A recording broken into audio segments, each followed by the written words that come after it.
अगर हम आव्यूह की परिभाषा की बात करें तो आव्यूह सिंपली क्या है, संख्याओं और फलनों का एक आयताकार क्रम विन्यास है। इन संख्याओं को आव्यूह अथवा प्रविष्टियां कहते हैं, यानी कि ठीक है, सिंपली हम बात करें कि जो आव्यूह होता है उस संख्याओं का एक अरेंजमेंट है, ठीक है, व्यवस्था है। हम बात करें जैसे एक्स है, ये वाई जेड, यहाँ पे पी क्यू आर, यहाँ पे मान लीजिए कुछ भी है, ये 9 8 7। तो दोस्तों जो है मैट्रिक्स क्या है, मैट्रिक्स सिंपली जो है संख्याओं का एक अरेंजमेंट है, जो कि एक सिस्टमेटिक अरेंजमेंट होना चाहिए। वो या तो आयताकार फॉर्म में हो सकता है। देखिए यहाँ पे ये नंबर ऑफ रो यानी कि संख्या, पंक्तियों की संख्या, यहाँ पे कितनी पंक्ति है, 1 2 3, इसको फर्स्ट रो, फर्स्ट सेकेंड, ये थर्ड। तो यहाँ पे 3 रो हैं और 3 कॉलम है, यानी कि C1, इसको कॉलम बोलते हैं। ये C1 हो गया, ये C2 हो गया, ये C3 हो गया, और ये क्या हो गया दोस्तों, C4 हो गया। ये जो अभी हम बात करेंगे कि किसी भी मैट्रिक्स का कोटि क्या होता है। कोटि मतलब होता है ऑर्डर। एक ही एग्जाम्पल से सब कुछ इसमें रिवाइज कर देंगे। तो इसमें क्या होता है कि नंबर ऑफ रो कितने हैं, 3 है, और नंबर ऑफ कॉलम कितने हैं, 3 × 4। तो किसी भी मैट्रिक्स का जो ऑर्डर है, इंग्लिश में हिंदी में बोलते हैं कोटि, उस आव्यूह के number of row into number of column से रिप्रेजेंट किया जाता है। सबसे पहले नंबर ऑफ रो लिखा जाता है, यानी कितनी पंक्ति हैं इंटू कितने कॉलम है। क्लियर है। तो किसी भी आव्यूह का जो कोटि है, पंक्तियों की संख्या गुणित स्तंभों की संख्या। तो बहुत आसान है, कोई भी आप आव्यूह देखे उसमें पंक्तियों की संख्या काउंट कर लीजिए।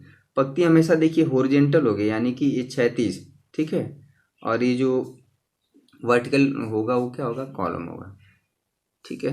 तो यहाँ पे देखिए, यहाँ पे अगर एक मैट्रिक्स लिखा हुआ है तो इसमें 4 रो हैं, यानी कि 4 पंक्ति और 2 जो है स्तंभ है।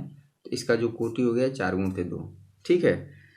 अब देखिए, यदि किसी पंक्ति में किसी आव्यूह में m पंक्तियां तथा n स्तंभ हो तो उसे m × m कोटि का आव्यूह कहते हैं। इसे लिखने का क्या तरीका है, देखिए, कोई भी, इसके कहने का मतलब है कि कोई भी मैट्रिक्स, अच्छा मैट्रिक्स को जो रिप्रेजेंट किया जाता है वो इंग्लिश के कैपिटल लेटर, यानी कि ए से लेके जो आप जेड तक जानते हैं उससे कैपिटल लेटर्स किसी से भी आप रिप्रेजेंट कर सकते हैं, ठीक है। तो ये हो गया मैट्रिक्स का रिप्रेजेंटेशन, मैट्रिक्स के नंबर ऑफ रो, कॉलम और ऑर्डर क्या होता है। जैसे हम एक बात कर दें, AIJ, इसमें 3 × 4 ऐसे लिख दिया जाए, ठीक ना। ए भी एक मैट्रिक्स का रिप्रेजेंटेशन है। यहाँ पे जो है आई, ये जो आई है दोस्तों, आई चलेगा 1 से लेके 3 तक, जो पहले स्थान पे होता है नंबर ऑफ रो, और जे जो चलता है यहाँ पे 1 से लेके 4 तक। इस चीज़ को अगर हम ओपन करके लिख दें, इससे कैसे लिखा जाएगा, ये भी एक मैट्रिक्स को रिप्रेजेंट करने का तरीका है, लेकिन शॉर्टकट में है, ठीक ना। तो मैट्रिक्स ए को ये चीज़ लिख दिया जाए। बहुत बच्चे इसमें परेशान हो जाते हैं कि ये क्या है, तो मैं इसको ओपन कर दे रहा हूँ। इसमें क्या होता है कि आई हमारा 1, A1 1, A1 2, A1 3, A1 4, यानी कि ये फर्स्ट रो हमने फिक्स कर दिया है और कॉलम को बदलते गए हैं। तो दूसरे स्थान पे जो होता है वो कॉलम को रिप्रेजेंट करता है। अब कहाँ आ गए, दूसरा रो फर्स्ट कॉलम, ये दूसरा रो दूसरा कॉलम, दूसरा रो तीसरा कॉलम, और दूसरा रो चौथा कॉलम। क्लियर है। यहाँ पे A31 3 बताता है कि थर्ड रो, और ये बताता है फर्स्ट कॉलम। ये है third row second column, third row third column, third row fourth column. ये जो है ये मैट्रिक्स लिखा गया था, वो ये चीज़ है, इसको इस शॉर्टकट में लिखा गया है, और ये जो है इसको ओपन लिख किया गया है। बहुत ज़्यादा इसमें परेशान होने की जरूरत नहीं है, ठीक है। किसी मैट्रिक्स में जो है, ये तो हो गया मैट्रिक्स ऑर्डर। अब देखिए आव्यूह कितने प्रकार के होते हैं, ये चीज़ हमें सीखना है। आव्यूह टाइप्स ऑफ जो मैट्रिक्स बहुत इंपॉर्टेंट है। देखिए ये क्या हुआ, आव्यूह के प्रकार। सबसे पहले पंक्ति आव्यूह, रो ऑफ मैट्रिक्स, मतलब रो मैट्रिक्स, कॉलम मैट्रिक्स, बहुत आसान है। कोई भी मैट्रिक्स सिर्फ रो मैट्रिक्स तब कहलाती है जब उसमें एक पंक्ति हो, जैसे 2 4 x 7। ये जो है 2 4 x और 7 जो है ये अवयव कहलाते हैं इस आव्यूह के। क्लियर है। स्तंभ आव्यूह, इसमें क्या होगा कि इसमें एक पंक्ति बनेगी, ठीक है, यानी कि ऐसे ऐसा अवयव जिसमें सिर्फ और सिर्फ क्या हो, एक रो हो। अस्तंभ अवयव जिसमें एक कॉलम हो, नंबर ऑफ रो ज़्यादा हो। ठीक है, पंक्तियों की संख्या यहाँ पे देखा जाए तो ये है R1, ये है R2 और ये है R3। एग्जाम्पल के लिए हम कह सकते हैं एक मैट्रिक्स ले लीजिए A √2x -8 -7। ये एक जो है पंक्ति अवयव मतलब स्तंभ अवयव हो जाएगा, क्योंकि इसमें जो है एक ही स्तंभ है। ये बहुत ज़्यादा पूछा नहीं जाता है, जानकारी के लिए आपको होना चाहिए कि ये हो गया दो प्रकार का अवयव। दूसरा दोस्तों क्या है, वर्ग अवयव। बहुत इंपॉर्टेंट, बहुत ज़्यादा इंपॉर्टेंट है वर्ग अवयव। वर्ग अवयव क्या होता है, ऐसा अवयव जिसमें पंक्तियों की संख्या स्तंभों की संख्या के बराबर हो, यानी कि number of row equal to number of column. ठीक है, जैसे मान लीजिए एग्जाम्पल के लिए XYZ PQR ABC, इसमें देखा जाए तो 3 रो, 1 2 3, 3 पंक्ति हो गए और 1 2 3 कॉलम हो गए। क्लियर है। यहाँ पे मैट्रिक्स का इसको देखिए, ये मैट्रिक्स A है जो 2 4 -7 -5 7 इसको रिप्रेजेंट किया गया है। तो इसमें 2 रो हैं और 2 कॉलम है, तो इसका जो ऑर्डर है 2 × 2, यानी कि ये जो है, ये जो अवयव है ये वर्ग अवयव होगा। किसी भी अवयव वर्ग अवयव तब कहलाता है जब उसमें number of row equal to number of column. तो बहुत आसान है ये, बहुत कठिन चीज़ नहीं है ये। क्लियर है।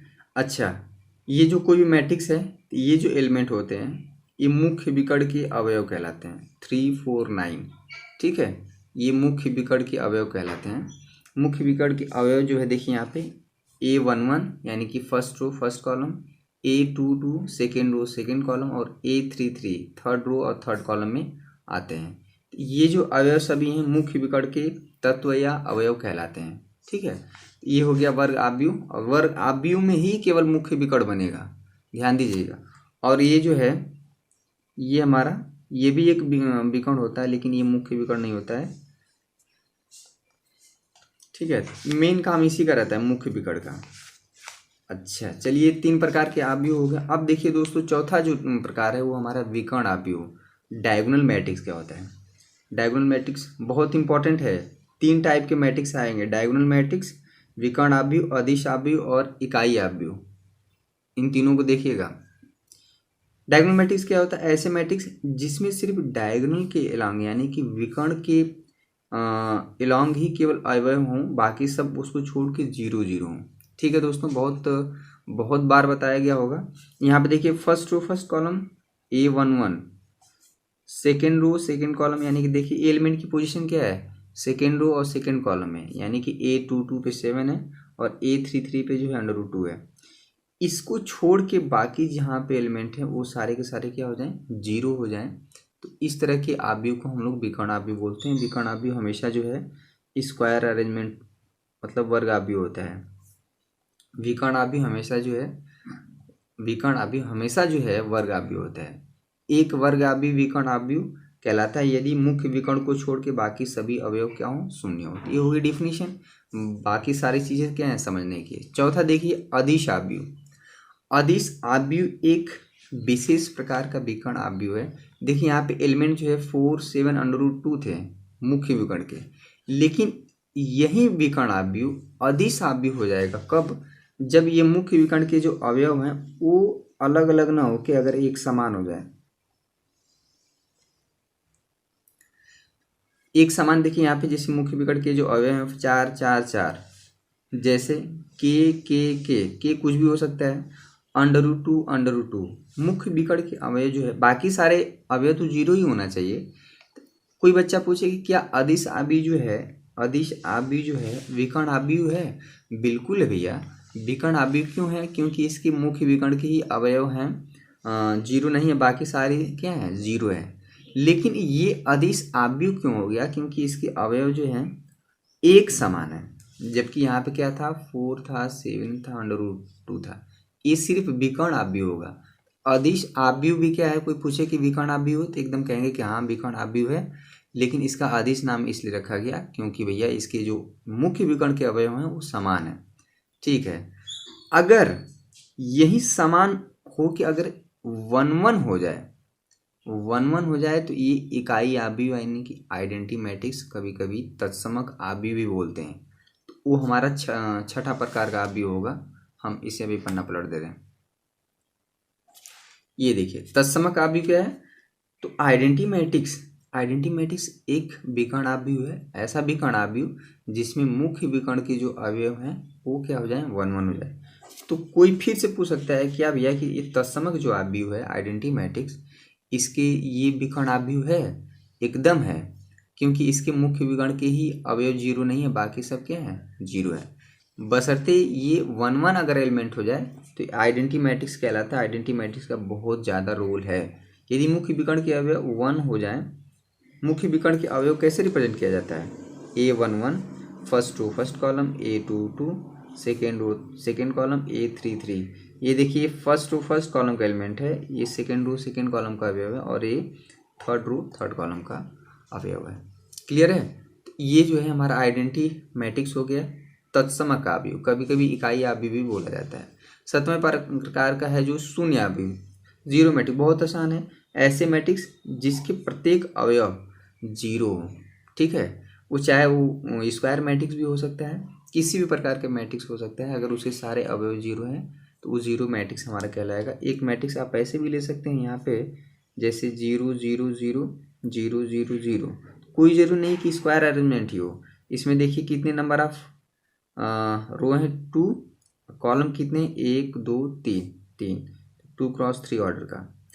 क्लियर है? अगर इसमें से कोई भी एक नॉन जीरो हो जाए, यानी कि हम मान लीजिए यहाँ पे 4 कर दिए, यहाँ पे 4 कर दिए, तो ये जीरो मैट्रिक्स तब नहीं होगा।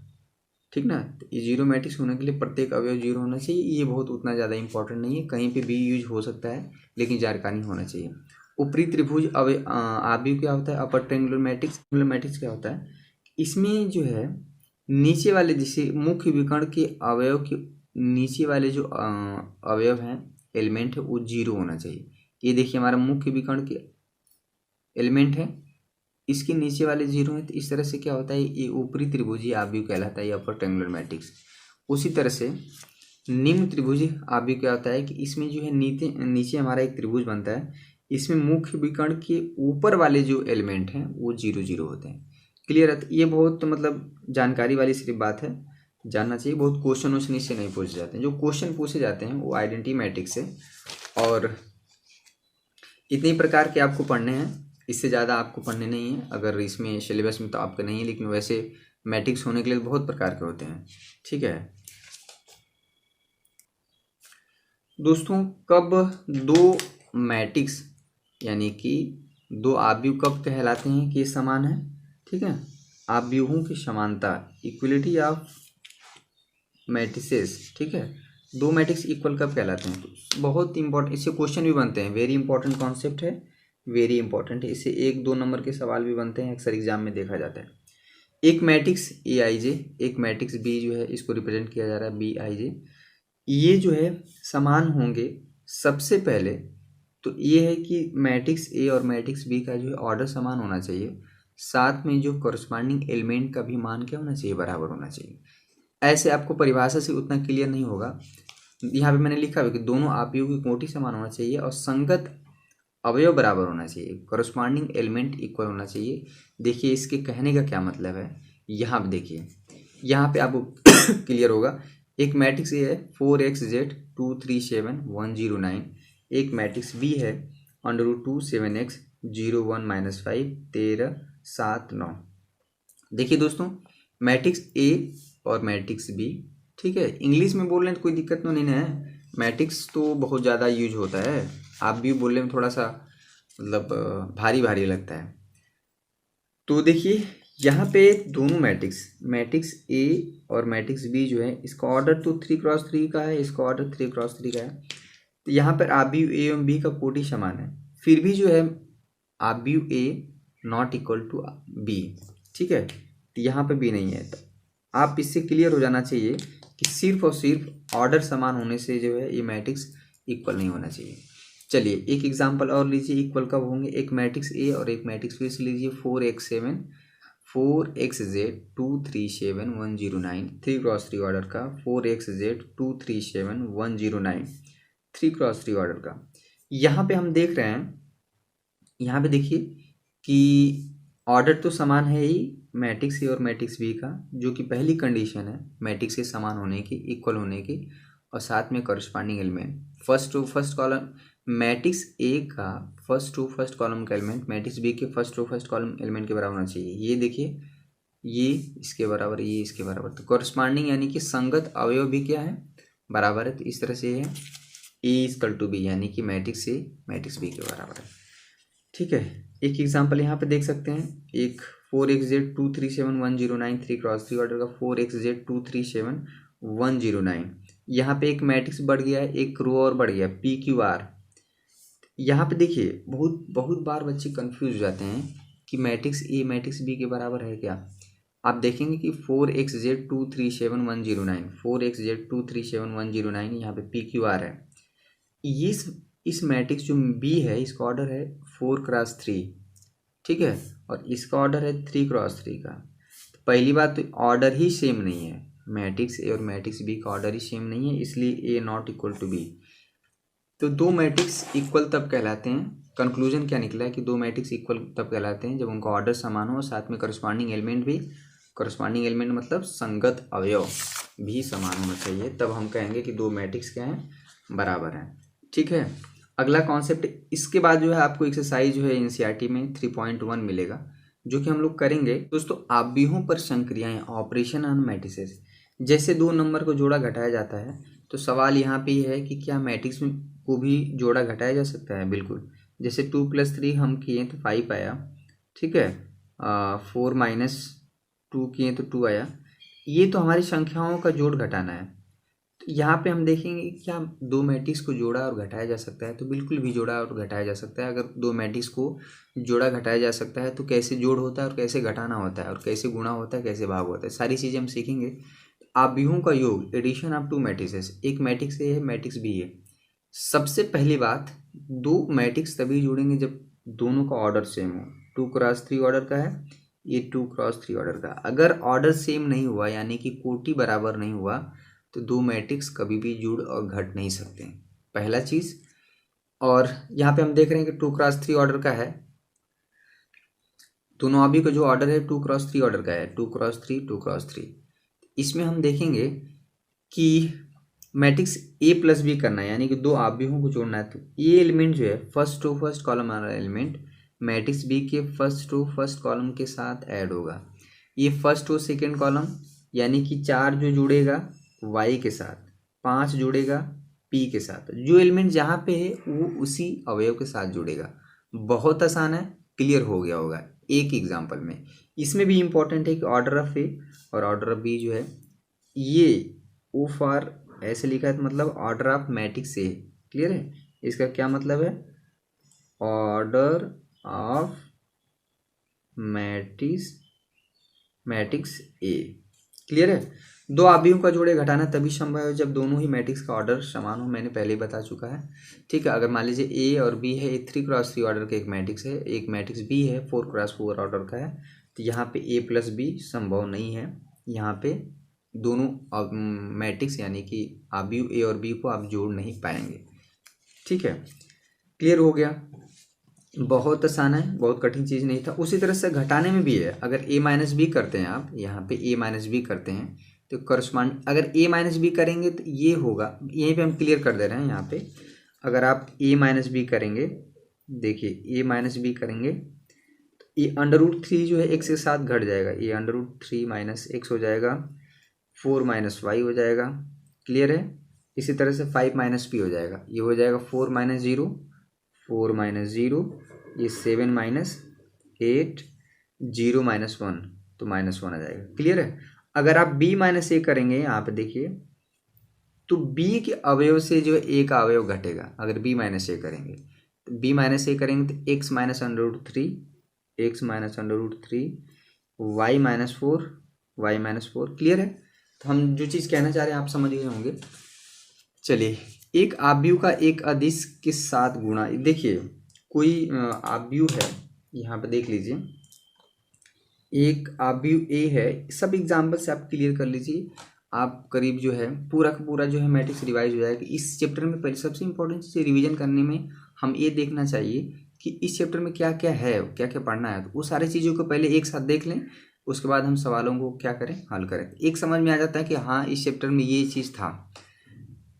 एक स्केलर का मल्टीप्लाई अगर मान लीजिए मैट्रिक्स है, तो अगर हम चाह रहे हैं कि 2 × A, यानी कि इस मैट्रिक्स में 2 का मल्टीप्लाई कर रहे हैं, तो ये चीज़ होता क्या है दोस्तों कि 2 जो है जाके हर एलिमेंट के साथ मल्टीप्लाई हो जाता है। अगर देखिए मैट्रिक्स ये 4 9 √2 7 है, तो अगर हम 2 का मल्टीप्लाई कर दे रहे हैं, 2 एक स्केलर नंबर है, अदिश संख्या है, ये जो है 2 जो है हर एलिमेंट के साथ मल्टीप्लाई हो जाएगा। 2 4 के साथ होगा 8, 9 के साथ होगा 18, 2 √2 7 के साथ होगा 14। ये चीज़ क्लियर हुआ। जैसे मान लीजिए एक दूसरा एग्जाम्पल ले हम बात करें, एग्जाम्पल से ही चीज़ों को समझ लेना चाहिए। मैथमेटिक्स में एक मैट्रिक्स ए है, 2 × 3 ऑर्डर का है। अगर इसमें हम √3 × A करें, √3 की स्केलर नंबर है, जीरो छोड़ के, तो जीरो करेंगे तो पूरा का पूरा मैट्रिक्स जो है जीरो कर देगा। √3 जो है मल्टीप्लाई होगा तो ये हर जगह जाके मल्टीप्लाई हो जाएगा। √3 जो है यहाँ पे यहाँ पे यहाँ पे यहाँ पे यहाँ पे हर जगह जो है मैट्रिक्स मल्टीप्लाई हो जाएगा। क्लियर है। ये हुआ किसी अदिश का किसी आव्यूह के साथ मल्टीप्लिकेशन। दो मैट्रिक्स का जोड़ना घटाना हो गया। अगला कॉन्सेप्ट देखिए, इसके आव्यूह के योग के गुणधर्म यानी कि प्रॉपर्टी ऑफ मैट्रिक्स एडिशन। ठीक है, इतना तो हम लोग सीख पाए कि दो मैट्रिक्स को जोड़ और घटा सकते हैं, कैसे जोड़ना घटाना हो सकता है, लेकिन जोड़ने घटाने से संबंधित कुछ प्रॉपर्टी होती हैं। जैसे हम लोग संख्याओं में हम पढ़े हैं कि अगर हम एक नंबर को a + b करें चाहे b + a करें, ये जो है वैल्यू सेम आएगा। जैसे कहने का मतलब है 2 + 3 करें चाहे 3 + 5 करें, अरे 3 + 2 करें, दोनों ही केस में 5 ही आएगा। तो मैट्रिक्स में भी क्या ऐसा कुछ है, इस नियम को बोलते हैं, अगर ऐसा होता है a + b = b + a, तो इसको बोलते हैं क्रम विनिमय नियम। तो दोस्तों फटाफट देख लेना है इसको, मात्र 1 मिनट में, क्वेश्चन करने की आवश्यकता नहीं है। क्रम विनिमय नियम, कम्यूटेटिव लॉ जो इंग्लिश में बोलते हैं। तो अगर एक मैट्रिक्स a है एक मैट्रिक्स b है, तो matrix a + b b + a यानी कि मैट्रिक्स का जोड़ जो है क्रम विनिमय नियम को फॉलो करता है, यानी कि a + b करें चाहे b + a करें, ये समान आएगा। क्लियर है, इतना सब करने की ज़रूरत नहीं है। एक एग्जांपल से आप ले लीजिए। तो इस चीज़ को समझने के लिए कि मैट्रिक्स का जो एडिशन है यानी कि जोड़ना क्रम विनिमय नियम का फॉलो करता है। ठीक है, एक एग्जांपल लीजिए, A 7 2 3 4 2 × 2 ऑर्डर का, एक मैट्रिक्स भी लीजिए 4 3 0 13 2 × 2 ऑर्डर का। क्लियर है, a + b करिए, a + b 7 और 4 11, 2 और 3 5, 3 और 0 3 हो जाएगा, 4 और 17। अब b + a करिए, देखिए a + b को ध्यान में रखिए, मान लीजिए इसको c है। ठीक है, अब देखिए b + a करिए, यानी कि b + a करेंगे तो 4 फिर 7 4 11, ये चीज़ हमारा आ जाएगा। तो b + a इसको आप c' करिए। ठीक है, c को देखिए और c' को देखिए, 11 5 3 17, 11 5 3 17। तो यहाँ पे हम देख रहे हैं कि a + b यानी कि c = c' बराबर आ रहा है। दो मैट्रिक्स इक्वल कब होते हैं, जब उनका ऑर्डर सेम हो, यानी कि 2 × 2 ऑर्डर का, साथ में प्रत्येक अवयव भी संगत अवयव क्या होना चाहिए, बराबर होना चाहिए। तो यहाँ पे हम देख रहे हैं कि a + b b + a जो है समान है, ये चीज़ है ये चीज़ है। तो इस तरह से मैट्रिक्स का जो एडिशन है यानी कि मैट्रिक्स का जोड़ना क्रम विनिमय नियम का फॉलो करता है। ठीक है, साहचर्य का नियम क्या है, एसोसिएटिव लॉ क्या है। अगर 3 मैट्रिक्स हैं a b c, देखिए समान कोटि की, ये तो मान लीजिए मैट्रिक्स का एडिशन का केस ही है कि मैट्रिक्स जो है तभी ऐड हो पाएगा जब ऑर्डर क्या हो 7। ये सब सारी चीज़ें जाननी चाहिए। जब हम साहचर्य नियम क्या होता है बहुत जगहों पे आता है दोस्तों, ये इसमें भी आया था रिलेशन एंड फंक्शन में, तो वहाँ पे बच्चों को नहीं पता। जैसे कहने का मतलब है कि अगर हम 2 ये 3 + 5 करें, ठीक है, ये वही नंबर आएगा अगर हम 2 + 3 + 5 करें। मैट्रिक्स में भी ऐसा ही कुछ है कि अगर a b c 3 समान कोटि के मैट्रिक्स हैं, a + b मतलब a और b को जोड़ के जो आएगा उसको c के साथ जोड़ें तो वही मान आएगा अगर हम b और c को जोड़ के a के साथ जोड़ें। ये बोलते हैं साहचर्य का नियम, एसोसिएटिव लॉ। क्लियर है, और कुछ नियम देख लीजिए। हाँ, ये बहुत ज़्यादा ही इम्पोर्टेंट है, योग के तत्सम का अस्तित्व। ये क्या होता है, यहाँ पे योग के तत्सम का अस्तित्व का मतलब है एग्जिस्टेंस ऑफ एडिटिव आइडेंटिटी। का मतलब क्या है, देखिए ये अभी उतना क्लियर नहीं होगा। जैसे हम बात करें कि संख्याओं पे बात करते हैं, संख्याओं की हम बात करें तो संख्याओं में जो योग का तत्समक यानी कि एडिटिव आइडेंटिटी होता है दोस्तों, वो जीरो होता है। जीरो ऐसी संख्या है कि किसी भी नंबर के साथ ऐड करें, 2+0 करें चाहे 0+2 करें तो वही नंबर आना चाहिए। ठीक है, तो जीरो को कहलाता है, जीरो जो कहलाता है वो कहलाता है योग का तत्समक। ठीक है, एडिटिव आइडेंटिटी। उसी तरह मैट्रिक्स के केस में क्या होता है दोस्तों कि मैट्रिक्स, किसी भी मैट्रिक्स के साथ जीरो मैट्रिक्स को अगर हम जोड़ेंगे तो वही मैट्रिक्स मिलेगी। तो इस केस में जीरो मैट्रिक्स जो है दोस्तों क्या कहलाता है, योग का तत्समक, आव्यूह। ठीक है, तो आव्यूह के केस में जो एडिटिव आइडेंटिटी कहलाएगा वो जीरो मैट्रिक्स कहलाएगा। यानी कि जीरो मैट्रिक्स ही ऐसा मैट्रिक्स है जो किसी भी मैट्रिक्स के साथ ऐड करेंगे तो वही ओरिजिनल मैट्रिक्स आ जाएगी। ये चीज़ हो गया, क्लियर है। अभी मल्टीप्लिकेशन का भी आइडेंटिटी आएगा, ठीक है ना। तो उस केस में आइडेंटिटी मैट्रिक्स जो है मल्टीप्लिकेटिव आइडेंटिटी यानी कि गुणात्मक तत्समक कहलाता है।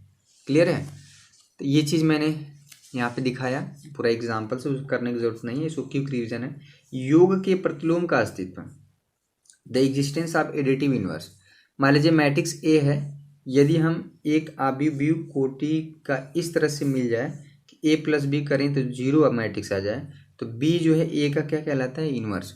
देखिए कोई अभी उतना क्लियर नहीं हुआ होगा हम क्या कहना चाह रहे हैं। मान लीजिए एक मैट्रिक्स ए है और एक मैट्रिक्स बी है।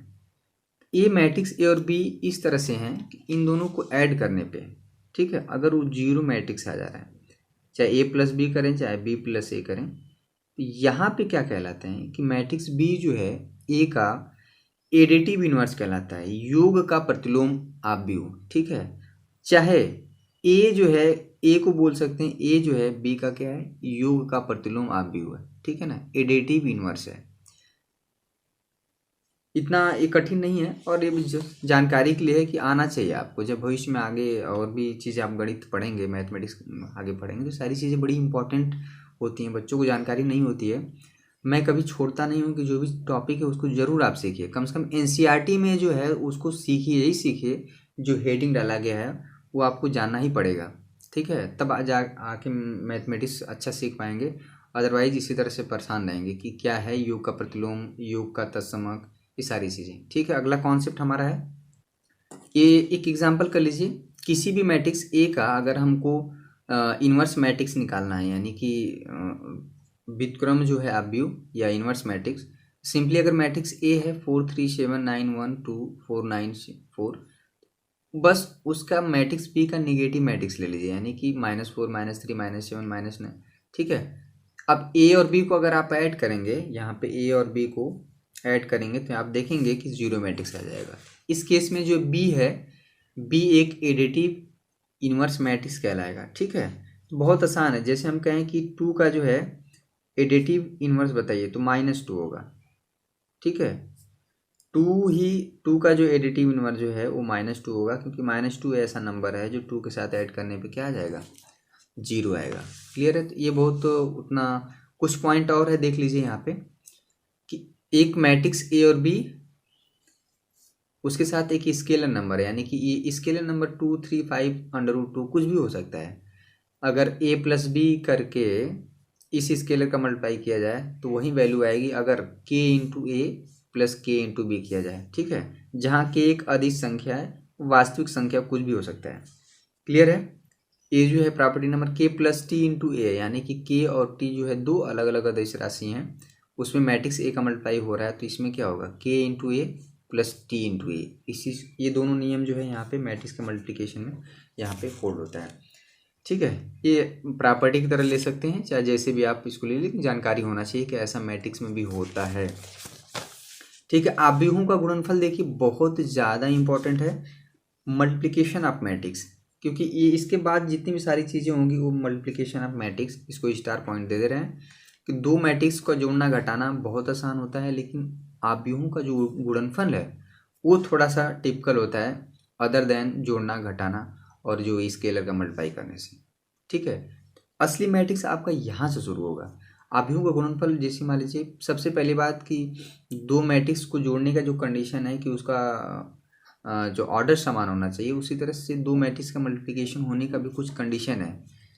क्या है कि ये अगर 2 × 3 ऑर्डर का एक मैट्रिक्स ए है, एक मैट्रिक्स बी जो है 3 × 4 ऑर्डर का है, इसको ऐसे लिख देते हैं जैसे 2x3 और 3x4। ये जो बीच वाला नंबर है ये बराबर होना चाहिए। ये बराबर होगा तभी जाके मैट्रिक्स ए और बी का जो है गुणा जो है संभव है, यानी कि मल्टीप्लिकेशन पॉसिबल होगा। अगर ये बीच वाला नंबर सेम नहीं होगा, यानी कि हम कहने का मतलब है कि पहले वाले मैट्रिक्स का कॉलम और दूसरी वाले मैट्रिक्स के रो जो है वो बराबर होना चाहिए। पहले वाली मैट्रिक्स का नंबर ऑफ कॉलम दूसरी वाली मैट्रिक्स के नंबर ऑफ रो के बराबर होना चाहिए। क्लियर है? तभी मैट्रिक्स ए इंटू बी जो है संभव है। अभी हम चेक कर रहे हैं कि ए इंटू बी होगा कि नहीं, उसके बाद अगर होगा तो कैसे होगा ये इसके बाद बताया जाएगा। चलिए, तो यहाँ पे बहुत बार देखा जाता है कि अगर बी क्रॉस ए देखा जाए, अगर यहाँ पे अगर आपको चेक करना है कि बी क्रॉस ए संभव है कि नहीं, तो इसमें क्या करेंगे, 3x4 पहले लिखेंगे। अगर आपको बी क्रॉस ए करना है तो 3x4 पहले लिखेंगे और इसका जो ऑर्डर है 2x3। तो यहाँ पे देखिए बीच वाला नंबर बराबर है, 4 जो है 2 के बराबर है नहीं है, तो यहाँ पे भी ना बी ए क्रॉस बी संभव है, यानी कि ना ही मैट्रिक्स ए का मैट्रिक्स बी के साथ मल्टीप्लिकेशन संभव है, ना ही मैट्रिक्स बी का मैट्रिक्स ए के साथ मल्टीप्लिकेशन संभव है। क्लियर है? तो भैया मैट्रिक्स होगा कब, सबसे बड़ा सवाल ये है। तो ये जो बीच वाला नंबर है, जब पहली बात कि अगर दो मैट्रिक्स ए और बी, यहाँ पे देखिए एक एग्जांपल लीजिए, आव्यूहों का गुणनफल हमेशा रो से कॉलम की तरफ, बहुत ही इंपॉर्टेंट पॉइंट है ये, जो मैट्रिक्स का मल्टीप्लिकेशन हमेशा रो से कॉलम की तरफ होता है, यानी कि रो को उठाते हैं और कॉलम पे रख देते हैं दूसरे वाले मैट्रिक्स के। मान लीजिए एक मैट्रिक्स ए है जिसका ऑर्डर 2x2, एक मैट्रिक्स बी है जिसका ऑर्डर 2x2 है। देखिए यहाँ पे जो है पहले वाले मैट्रिक्स का ऑर्डर 2x2, दूसरे वाले का 2x2, ये यहाँ पे बीच वाला नंबर जो है बराबर है। क्लियर है? तो यहाँ पे मैट्रिक्स का मल्टीप्लिकेशन पॉसिबल है, यानी कि ए इंटू बी संभव है। ठीक है, यहाँ पे ए इंटू बी करिए तो ए हमारा क्या है, तो ए इंटू बी कैसे निकलेगा ये बहुत इंपॉर्टेंट है। तो क्या होता है दोस्तों कि R1 को उठा के पहले C1 पर रख देते हैं, तो जो एलिमेंट यहाँ पे पड़ेगा वो उसके साथ मल्टीप्लाई होके ऐड हो जाएगा बाकी दूसरे एलिमेंट के साथ। जैसे 2 पड़ेगा 3 पे तो 2 इंटू 3, प्लस 4 पड़ेगा 0 पे तो 4 इंटू 0, ये हमारे पहले स्थान वाला एलिमेंट तैयार हो जाएगा। फिर से यही वाला एलिमेंट R1 को अब क्या करेंगे, ये जो है हमारा C2 है तो C2 पे रखेंगे, तो 2 हमारा पड़ेगा 9 पे तो 18 हो जाएगा, 4 पड़ेगा 2 पे तो 8 हो जाएगा। तो फाइनली क्या हो जाएगा हमारा, ये हो गया 6, 18 8 जो है 26। उसी तरह से आप क्या करेंगे, R2 को उठाएंगे, मैट्रिक्स ए के दूसरे रो के एलिमेंट को उठाएंगे, इसमें क्या करेंगे फिर वही काम, R2 को उठाएंगे C1 पे, फिर R2 को उठाएंगे C2 पे। R2 को उठा के दोनों कॉलम पे रखना है बारी बारी से। ठीक है, तो जो एलिमेंट जहाँ पे पड़ेगा, जैसे R2 को उठाएं इस पे रखें तो 7 पड़ेगा 3 पे और 8 पड़ेगा 0 पे, तो ये हो जाएगा 21, ये होगा 79। तो मैट्रिक्स का जो मल्टीप्लिकेशन है दोस्तों हमेशा रो से कॉलम की तरफ होता है, ये चीज़ दिमाग में बैठा लीजिए। कहाँ से होता है, रो से कॉलम की तरफ होता है, ये दिमाग में बैठा लीजिए। और कैसे होता है, तो जो एलिमेंट जहाँ पे पड़ता है उसके साथ मल्टीप्लाई होके बाकी दूसरे वाले एलिमेंट के साथ ऐड हो जाता है। तो मैट्रिक्स का मल्टीप्लिकेशन रो टू कॉलम दिमाग में बैठा लीजिए। अगला कॉन्सेप्ट देखिए दोस्तों, एक इम्पॉर्टेंट पॉइंट है मैट्रिक्स के मल्टीप्लिकेशन संबंध में कि सामान्यतः आव्यूहों का गुणनफल जो है क्रम विनिमय नहीं होता है।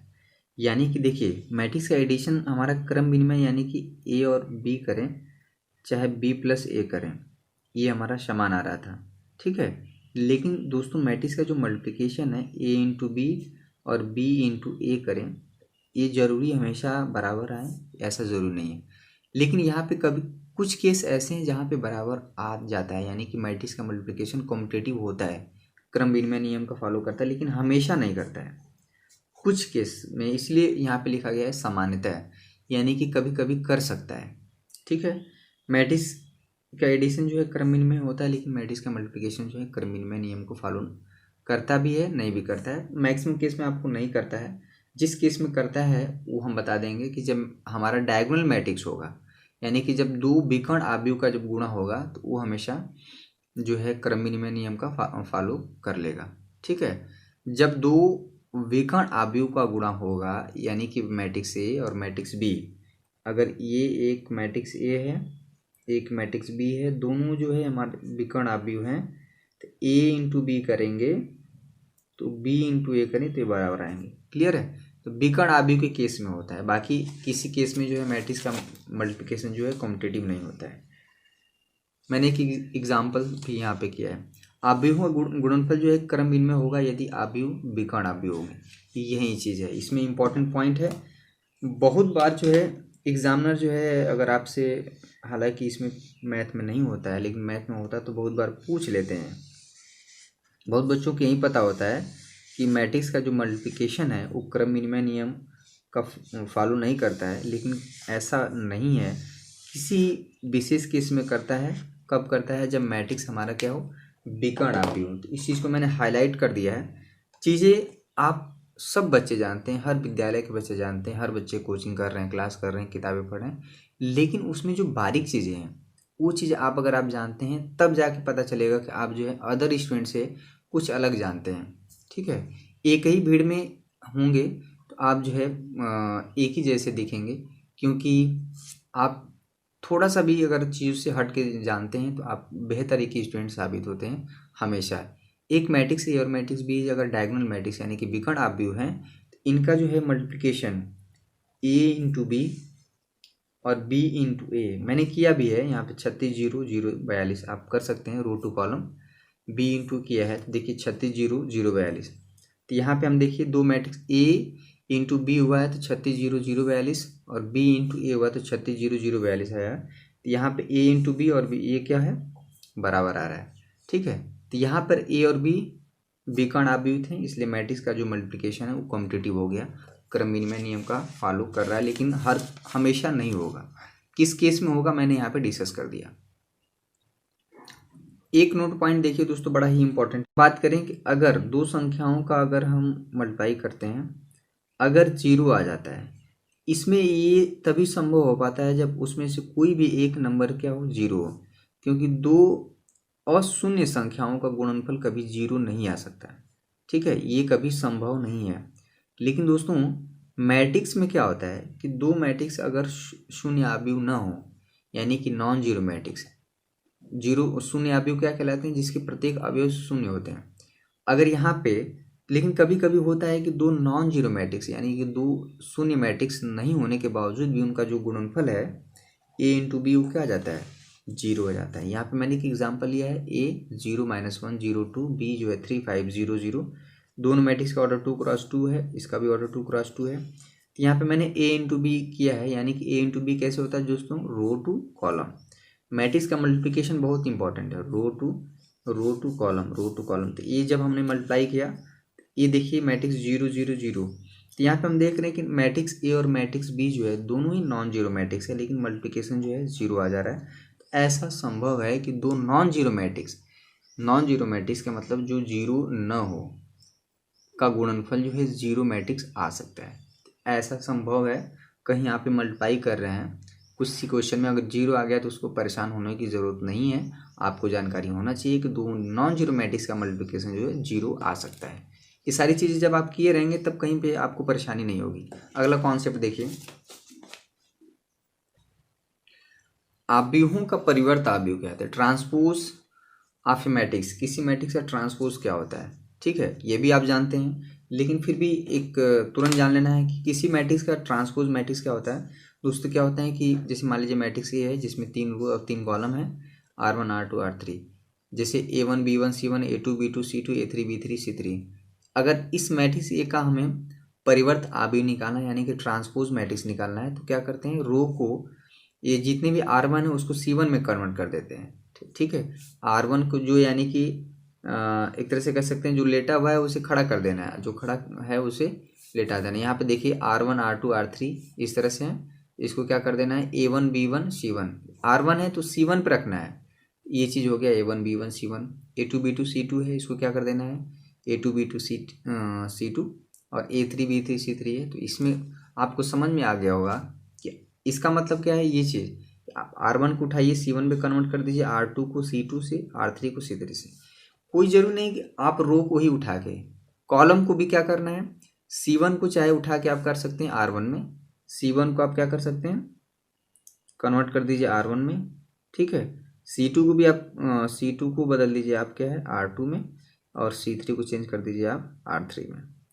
ध्यान दीजिए, C1 को उठा के कभी भी R3 में कन्वर्ट नहीं कर सकते हैं। ये जो है बहुत इंपॉर्टेंट है कि 1 वाला 1 के साथ, तो ये जो नया मैट्रिक्स आएगा, ये मैट्रिक्स ए, इसको ए डैश या ए के पावर टी से रिप्रेजेंट करते हैं, टी फॉर ट्रांसपोज या डैश भी रिप्रेजेंट करते हैं। तो ये जो है, देखिए किसी मैट्रिक्स का अगर हम ट्रांसपोज निकालते हैं तो ऑर्डर बदल सकता है। यहाँ पे स्क्वायर मैट्रिक्स है यानी कि वर्ग आव्यूह है, तो ऑर्डर नहीं बदला, यानी कि 3x3 ऑर्डर का है, तो यहाँ पे भी 3x3 ऑर्डर का है। दोस्तों आपको वीडियो कैसा लग रहा है आप ज़रूर बताएं कमेंट बॉक्स में। और आज के वीडियो दोस्तों है 500 से ज़्यादा लाइक होना चाहिए। आप जो है बहुत ही कोताही करते हैं, आपको लाइक करने में बिल्कुल कोताही नहीं करना है। अगर वीडियो आपको अच्छा लग रहा है तो आप ज़रूर लाइक करिए।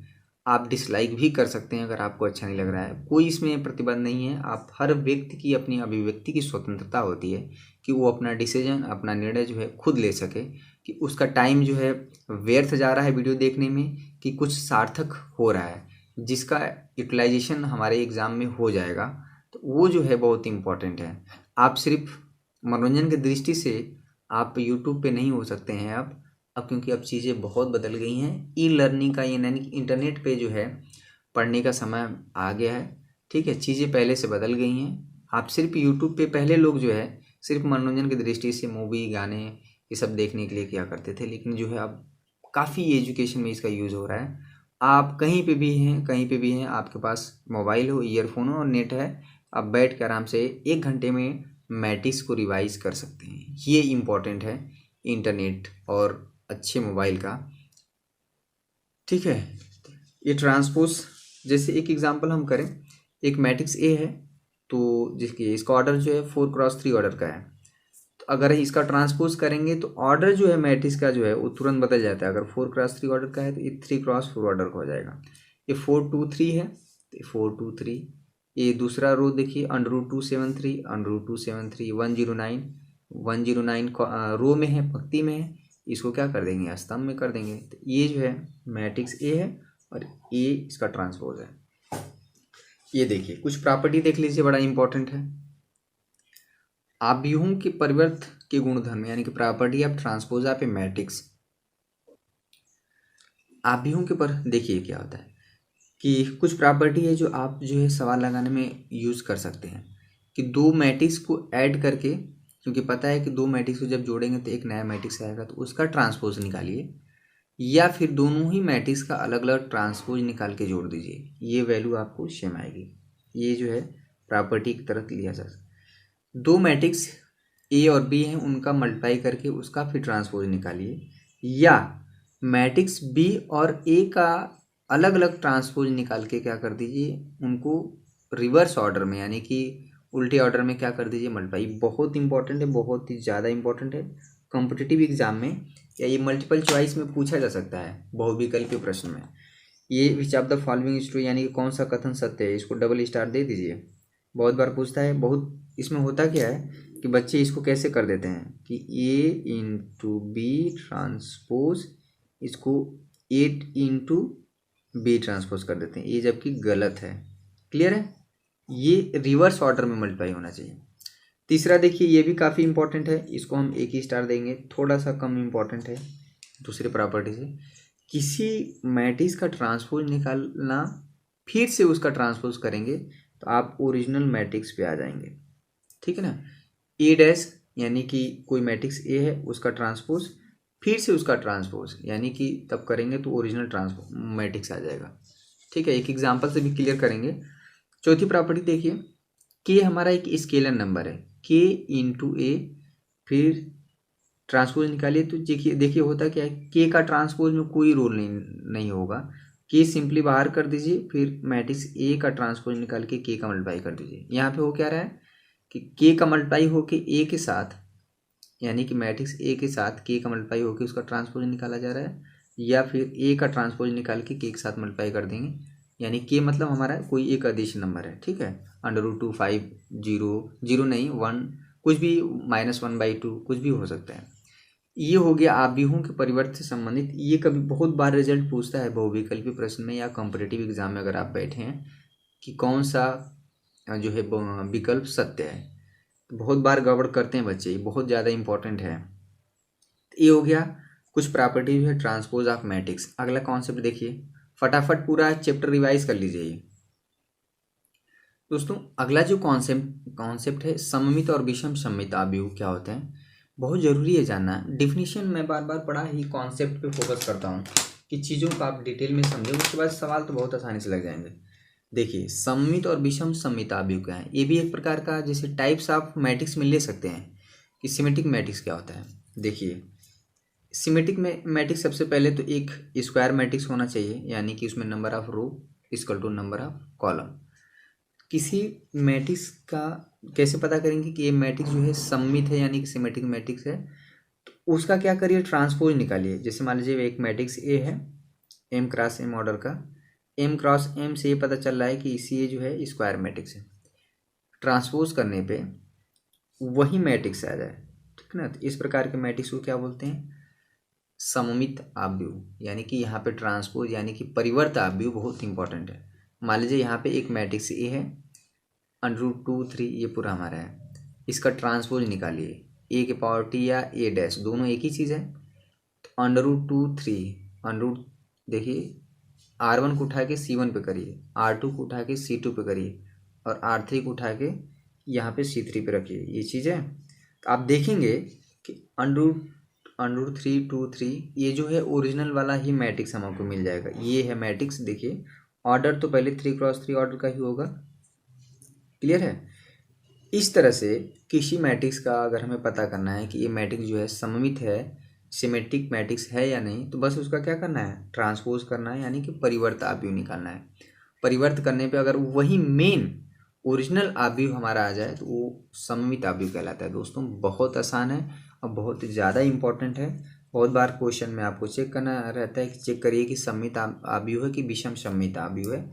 दूसरा प्रकार देखिए विषम सममित आव्यूह क्या है, इंग्लिश में बोलते हैं दोस्तों स्क्यू सिमेट्रिक मैट्रिक्स। जब आप कहीं पे भी तैयारी करने जाएंगे तो ये दोनों टॉपिक से बहुत ज़्यादा क्वेश्चन पूछा जाता है। जब आप बीटेक की पॉलिटेक्निक के जब एग्ज़ाम देंगे तो स्क्यू सिमेट्रिक मैट्रिक्स क्या है, कोई मैट्रिक्स ए और उसका हम ट्रांसपोज करेंगे, किसी मैट्रिक्स का अगर ट्रांसपोज करेंगे तो वही मैट्रिक्स तो आए लेकिन बगल में माइनस हो, यानी कि माइनस से आए। एक एग्जांपल से हम करेंगे, एक मैट्रिक्स बी जो है 0 E F -E 0 G -F -G 0, ठीक है। इसका ट्रांसपोज करिए यानी कि बी डैश निकालिए, तो 0 E F ये हमारा क्या है R1 है, ये हमारा R1 है, तो इसको क्या कर दीजिए C1 पर रख दीजिए -E 0 G -F -G ए से, ठीक है। अब क्या करेंगे जी यहाँ पे माइनस कॉमन ले लेंगे, इसमें बी डैश से माइनस अगर आप कॉमन ले लेते हैं, ठीक है। यहाँ पे देखिए अगर आप माइनस कॉमन ले लेंगे तो ये 0 E F -E 0 minus common होगा ना दोस्तों, तो हर एलिमेंट से माइनस कॉमन होगा। अगर मैट्रिक्स में तो यही खास बात है कि अगर किसी स्केलर का मल्टीप्लाई करते हैं तो हर जगह मल्टीप्लाई होता है। अगर आप कॉमन भी निकालते हैं तो वो हर जगह से निकलेगा। ये देखिए ये हमारा ओरिजिनल मैट्रिक्स भी आ जाएगा, ठीक है। ये हमारा मैट्रिक्स बी जो है स्क्यू सिमेट्रिक यानी कि विषम सममित आव्यूह होगा। क्लियर है, बहुत आसान है। एक दो प्रमेय हैं दोस्तों, बहुत ज़्यादा इंपॉर्टेंट है, वेरी वेरी इंपॉर्टेंट क्वेश्चन। प्रमेय 1 और प्रमेय 2 बहुत बार एग्जाम में पूछा भी गया है। इसका स्टेटमेंट और स्टेटमेंट के साथ साथ इसका एग्जाम्पल के साथ प्रूफ भी पूछा है कि क्या यह संभव है या नहीं। बहुत बार मल्टीपल चॉइस में भी, बहुविकल्पी में भी, एक नंबर में भी, किसी भी तरह से ये प्रमेय 1 और प्रमेय 2 आपको एग्जाम में जरूर मिलेगा, ये मेरा दावा है। तो प्रमेय 1 क्या है, प्रमेय 1 क्या है और प्रमेय 2 क्या है, ये देखिए। प्रमेय 1 ये कह रहा है कि अगर कोई मैट्रिक्स ए है और उसका ट्रांसपोज निकालिए। जैसे कोई matrix A M cross M order का, यहाँ पे अगर आप M क्रॉस M ऑर्डर का नहीं ले रहे हैं, आपकी इच्छा है ए 2 क्रॉस 2 ऑर्डर ले लीजिए, सबसे सिंपल। एक मैट्रिक्स बी ले लीजिए, उसका ट्रांसपोज निकालिए, ठीक ना। इसका ट्रांसपोज निकालेंगे तो ए जे आई हो जाएगा, ऑर्डर वहीं रहेगा क्योंकि 2 क्रॉस 2 ऑर्डर।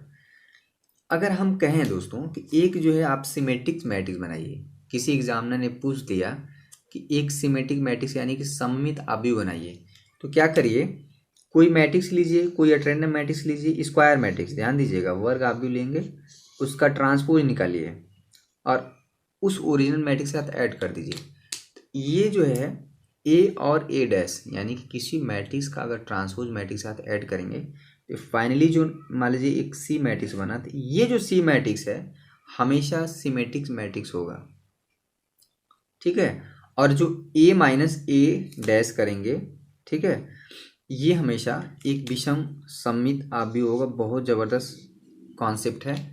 क्या है कि अगर किसी मैट्रिक्स का उसके ट्रांसपोज के साथ ऐड करने पे जो नया मैट्रिक्स आएगा, ठीक ना, यहाँ पे सी है, मान लीजिए यहाँ पे ये क्या है, इसको मान लीजिए डी मैट्रिक्स है, चाहे एक्स मान लीजिए, ए माइनस ए डैश, यानी कि किसी मैट्रिक्स का उसके ट्रांसपोज साथ घटाने में जो मैट्रिक्स आएगी नहीं, वो विषम सममित आव्यूह होगा।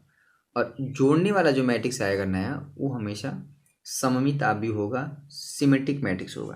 तो ये बहुत ज़बरदस्त रूल है कि आपको कह दिया जाए कि एक सिमेट्रिक मैट्रिक्स और स्क्यू सिमेट्रिक मैट्रिक्स, यानी कि सममित आव्यूह और विषम सममित आव्यूह का एग्जाम्पल दीजिए तो आप तुरंत चौंक जाएंगे, ठीक ना, कि अरे हम कहाँ से, आप रट के बैठे तो हैं नहीं, तो आप बना लीजिए। क्या करिए, आप क्या करेंगे, बना लेंगे। क्लियर है। कोई मैट्रिक्स लीजिए, उसका ट्रांसपोज करके तुरंत जोड़ दीजिए। जैसे एक एग्जांपल की हम बात करें, जैसे एक यहाँ पे देख लीजिए 2 5 0 1 है, ठीक ना। हमको एक सिमेट्रिक मैट्रिक्स यानी कि सममित आव्यूह बनाना, तो एक इसका ट्रांसपोज कर दीजिए, ये हो जाएगा 2 5 0 1। इसको क्या करिए कि ए प्लस ए डैश कर दीजिए, तो मैट्रिक्स का एडिशन बहुत आसान है। 2 + 2 हो जाएगा 4, 5 + 0 हो जाएगा 5, 0 + 5 होगा 5, 1 + 1 हो जाएगा 2। अब ए प्लस ए डैश मान लीजिए ये हमारा क्या हो गया, ए बी हो गया। ये मैट्रिक्स बी जो है सिमेट्रिक्स मैट्रिक्स होगा, इसका बी डैश निकालिए, आप देखेंगे कि ये हो जाएगा 4 5 4 5, ये हो जाएगा 5 2। देखिए ये हमारा ओरिजिनल मैट्रिक्स है, ये उसका ट्रांसपोज किए तो 4 5 5 2 4 5 5 2, ये यानी कि ट्रांसपोज करने पे जो मैट्रिक्स आया वो बी है, ठीक है। तो ये बहुत ज़बरदस्त रूल है। प्रमेय 2 देखिए, किसी भी वर्ग आप, ये ज़बरदस्त नियम है, बहुत बार एग्जाम में इसको बहुविकल्पीय प्रश्न में पूछा गया है, एक नंबर में और एक बड़े नंबर में भी पूछा जाता है। ए प्लस ए डैश और ए माइनस ए डैश, ये चीज़ देखिए क्या है, कह रहा है किसी भी वर्ग आप, इसमें इंपॉर्टेंट है कि स्क्वायर मैट्रिक्स, इसमें ये हमेशा जितनी सारा जो ट्रीटमेंट हो रहा है वो स्क्वायर मैट्रिक्स के लिए हमारा क्या है, संभव है। कह रहा है किसी भी वर्ग आव्यूह को एक सममित एवं विषम सममित आव्यूहों के योगफल के रूप में लिखा जा सकता है। Every square matrix can be written in the form of symmetric matrix plus skew symmetric matrix. ये हुआ, ये कहना क्या चाह रहा है, इसका स्टेटमेंट क्या है कि कोई भी स्क्वायर मैट्रिक्स है, मान लीजिए एक मैट्रिक्स ए है, सपोज करिए m क्रॉस m ऑर्डर का, यानी कि स्क्वायर मैट्रिक्स है। अगर उसमें प्रॉब्लम हो रही है तो आप जो है ए आई जे यहाँ पे 3 क्रॉस 3 ऑर्डर ले लीजिए, सबसे आसान है। तो कह रहा है कि मैट्रिक्स ए को हम सममित आव्यूह और विषम सममित आव्यूह के सम के रूप में लिख सकते हैं।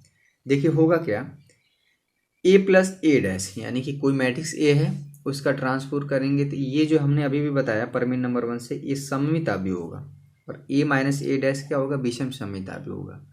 इसमें 1/2 मल्टीप्लाई करके इस पूरे चीज़ को अगर आप सॉल्व करेंगे दोस्तों तो ये ए आएगा, ठीक है। लेकिन ए क्या है, A plus A dash by 2, A minus A dash by 2 के फॉर्म में लिखा गया है।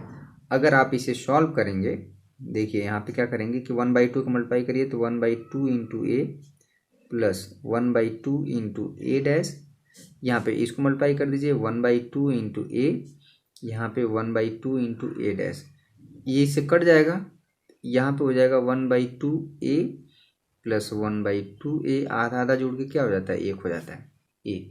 यानी कि ये जो चीज़ लिखा गया है राइट हैंड साइड वो ए है, लेकिन ए जो है दो मैट्रिक्स के फॉर्म में लिखा गया है, ये सममित आव्यूह होता है और ये क्या होता है, विषम सममित आव्यूह होता है। Every square matrix can be written in the form of sum of symmetric matrix and विषम स्क्यू सिमेट्रिक मैट्रिक्स, यानी कि ये स्टेटमेंट में याद कर लीजिए, बहुत ज़्यादा इंपॉर्टेंट है। ये बड़े क्वेश्चन में या बहुत अच्छे कॉम्पिटिटिव एग्जाम में और आपके बोर्ड के एग्जाम में भी पूछा जाता है, ठीक है। तो ये चीज़ देखिए कि कोई भी मैट्रिक्स को सममित आव्यूह और विषम समित आव्यूह के सम के रूप में लिख सकते हैं। यहाँ पे 1/2 लगा रहेगा। क्लियर है। ये जो जबरदस्त रूल था, तो यानी कि इस सारा का सारा जो यहाँ पे काम हो रहा है, ये परिवर्त आव्यूह हो रहा है। कहीं ना कहीं ट्रांसपोज शामिल है, परिवर्त शामिल है, तो वो क्या है, ट्रांसपोज का ही कॉन्सेप्ट है। तो सिमेट्रिक मैट्रिक्स जो है पूरा का पूरा जो है ट्रांसपोज के कॉन्सेप्ट से चल रहा है। ठीक है, अगला कॉन्सेप्ट देखिए, अगला और आखिरी दोस्तों, आव्यूह का जो आखिरी कॉन्सेप्ट है, जिस पर कि सवाल वो जो है बहुत ज़्यादा बार पूछा गया, और वो भी 8 नंबर में। ये अगर आपको कॉन्सेप्ट नहीं आएगा तो ये जो 8 नंबर का सवाल है, जो कि हम नेक्स्ट लेक्चर में करेंगे, जो 15 मोस्ट इंपॉर्टेंट क्वेश्चन होंगे, वो आप कर नहीं पाएंगे। चीज़ों को पहले आप सीखिए, ये कॉन्सेप्ट चल रहा है अभी। देखिए इसमें क्या है कि आव्यूहों पर प्रारंभिक संक्रियाएं, यानी कि आव्यूह रूपांतरण, एलिमेंट्री ऑपरेशन, किसी भी आव्यूह पर 6 प्रकार की संक्रियाएं यानी कि ऑपरेशन किए जा सकते हैं, जिनमें से 3 पंक्तियों पर होते हैं। ठीक है, और क्या है, 3 स्तंभों पर किए जा सकते हैं, जिन्हें हम लोग प्रारंभिक संक्रियाएं यानी कि जो है रूपांतरण कहते हैं। ठीक है, प्राइमरी या एलिमेंट्री ऑपरेशन जो भी कह सकते हैं। पहला ऑपरेशन क्या है, ये जो है 3 ऑपरेशन जो है 3 रो में हो सकते हैं, वहीं 3 कॉलम में होंगे। ठीक है, अगर रो में होंगे तो कॉलम में नहीं करना, अगर कॉलम में ऑपरेशन कर रहे हैं तो रो में नहीं करना है। किसी आव्यूह में किसी 2 पंक्तियों, या यहाँ पे लिखा गया है, ध्यान दीजिएगा, या स्तंभों को अगर परस्पर विनिमय हो सकता है, यानी कि म्यूचुअल एक्सचेंज। म्यूचुअल एक्सचेंज का मतलब होता है कि बहुत बार क्लास में दोस्तों क्या होता है कि आपस में दोस्त जो है, मान लीजिए कोई फर्स्ट बेंच पे बैठा है, कोई तीसरे बेंच पे बैठा है, तो आपस में अदला बदली कर लेते हैं। ठीक है, तो वहाँ पे भी क्या है, आप फ्री हैं, ऐसा कर सकते हैं। तो मैट्रिक्स में भी क्या होता है, ये हमारा क्या है, ये मान लीजिए ये R1 है, मान क्या लीजिए होता ही है, ये R2 है। क्लियर है दोस्तों, R3 है। अब और ये हमारा क्या है, ये C1 है, ये C1 है, ये C2 है, और ये क्या C3 है।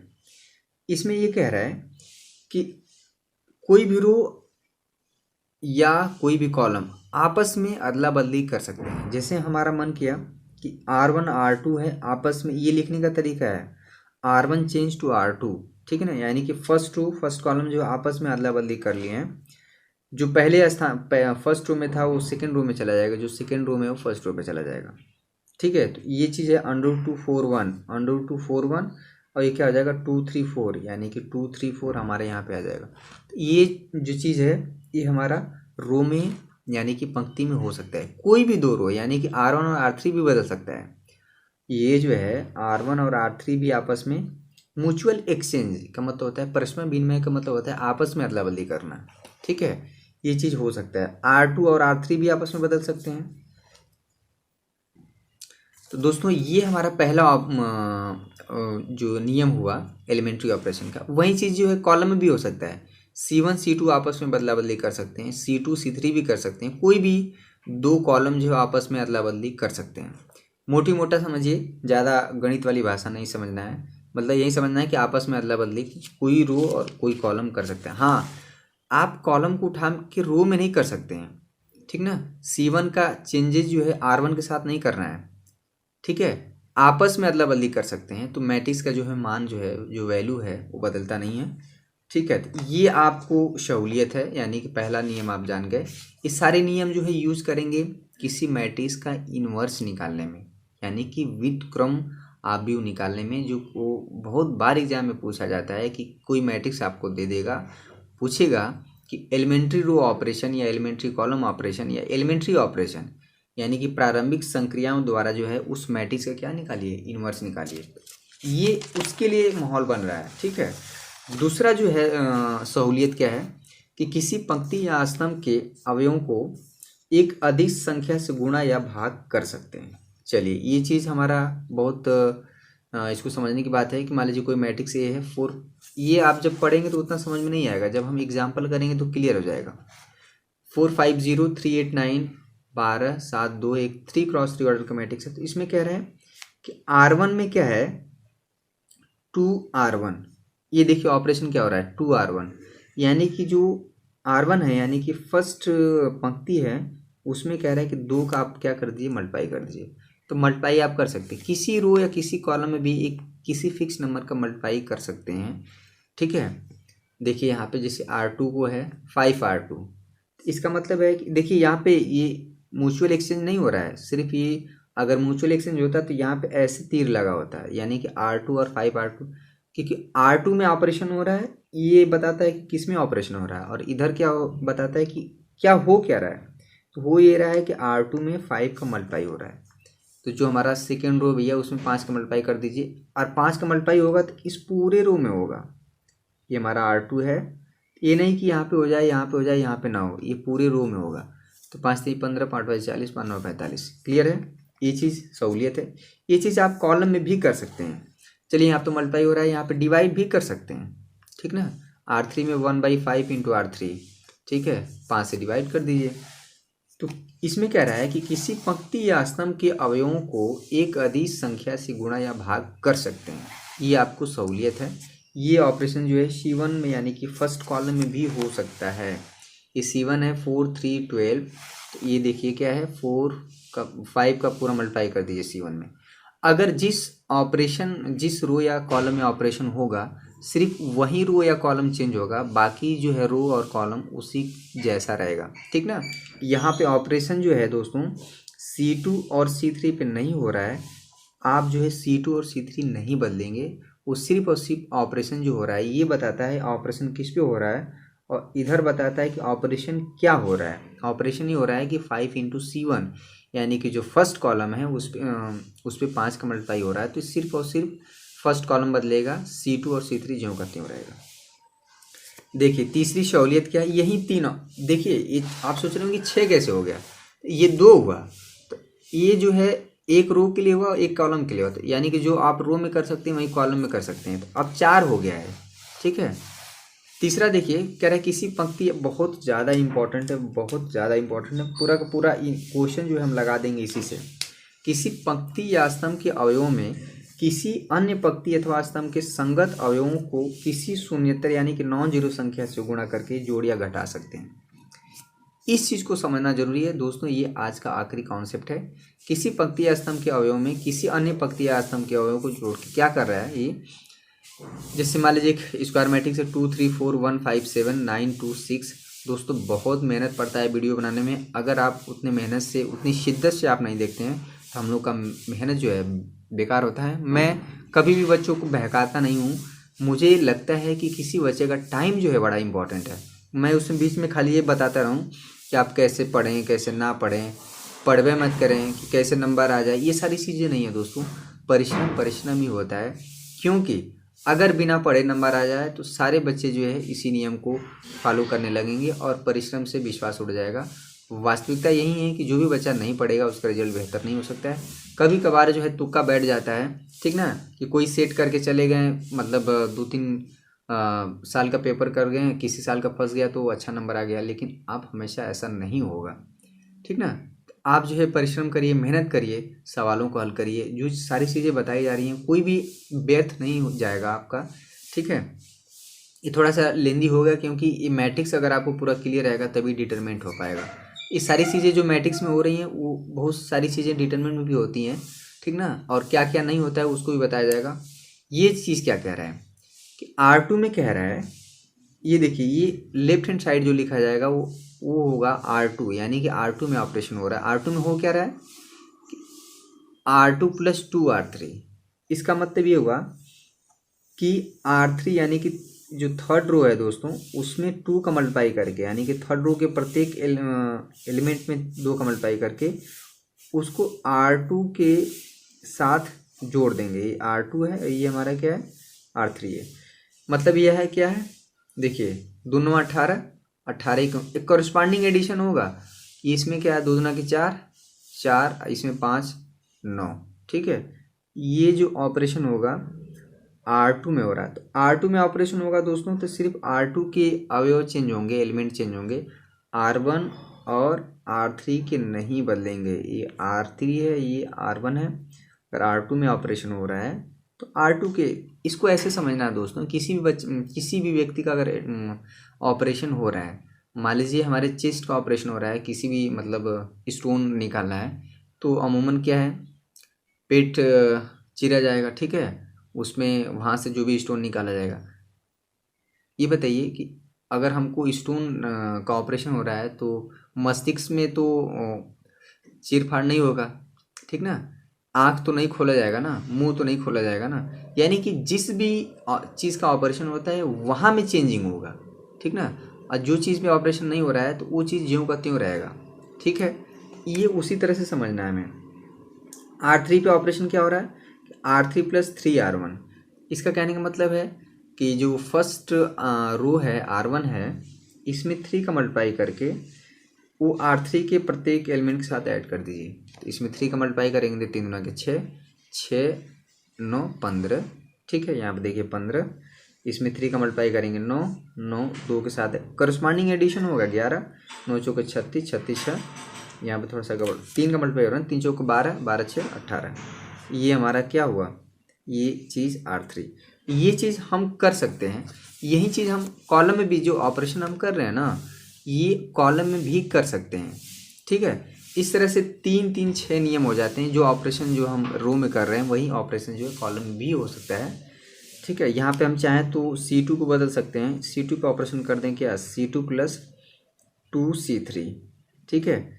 यानी कि सेकेंड कॉलम में 2 का मल्टीप्लाई करके C2 के साथ प्रत्येक एलिमेंट के साथ जोड़ दें। तो दोस्तों ये जो 3 कॉन्सेप्ट मैंने बताया बहुत इंपॉर्टेंट है।